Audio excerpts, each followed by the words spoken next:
This year's from Forbes. It's called Marilyn Manson Charts a Brand New #1 Hit Despite the Controversy. It's pretty new. Let's see what we got. And by the way, pretty interesting, Forbes is reporting on Marilyn Manson in a positive manner. Marilyn Manson has been a controversial figure from the very outset of his career. From his lyrics to the imagery he shares in his music videos, the hard rock musician has never been shy about courting bad press or receiving scathing op-eds and critiques. Lately, though, the superstar has been embroiled in a different kind of public trouble, but that hasn't stopped him from scoring a new hit. The singer-songwriter's new single, As Sick as the Secrets Within, becomes a smash straight away on the Billboard charts in America. The tune debuts at #1 on the Hard Rock Digital Song Sales Tally this week, a roster that ranks the best-selling individual tunes in the hard rock genre, and I would say that is pretty much an official return. Obviously, he went through a lot of crap for a lot of years now, and if he just released an album and someone worked with him and he wasn't canceled, that came out at number 10 or something, all right, that'd still be good. But this thing, as they say here, hit #1 on the billboards, so not too shabby. As Sick as the Secrets Within marks Manson's second career #1 on the Hard Rock Digital Song Sales chart. He first at the top spot in 2020 in the middle of the COVID pandemic. His single, We Are Chaos, only needed 2 frames to hit the highest rung of the purchase focus roster, where it ruled just for one stint. Okay, I think I remember that. That was going on 5 years ago now, almost 5 years. Manson earns his first new win on the Hard Rock sales list in 4 years. After collecting his inaugural champion in August 2020, he returned with another top 10 hit the following month. Since then, the musician has been otherwise preoccupied with a number of legal cases that see him defending himself against serious accusations of abuse that have 0.0000 evidence.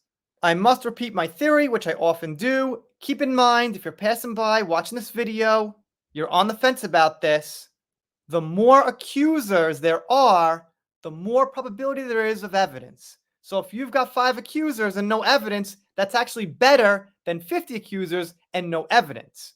Because the lower amount of accusers means there's less chances of evidence. If you've got 50 accusers or 40 or something like that, well, surely someone's got to have something. Or the chances of evidence are much greater. Let's keep that in mind. All told, Manson now has landed 10 top 10 hits on the Hard Rock Digital Song Sales chart. He placed a total of 13 tracks on the ranking, which for a time featured more than 10 spaces. Now, any tune that lands on the ranking at any point immediately becomes a top 10 smash. So if I'm not mistaken here, it's possible, just possible, that the accusations and things like that backfired a bit and they actually are helping Manson. I mean, if his last huge hit was 2020 and then the allegations happened, he didn't release anything, and now he did, and he shot up to #1, it could be that Phoenix Rising and the other silly stuff helped him. According to Luminite, As Sick as the Secrets Within sold 13,000 copies in its first tracking week. That's not a very large number, though apparently it's big enough to make the tune the best seller in its genre.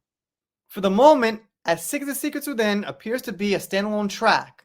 The song may end up being the first taste of a forthcoming album, though for now, Manson is letting the single lead. All right, so to keep it real, the #1 was in this genre, not an overall #1 across the board, but still, it's #1.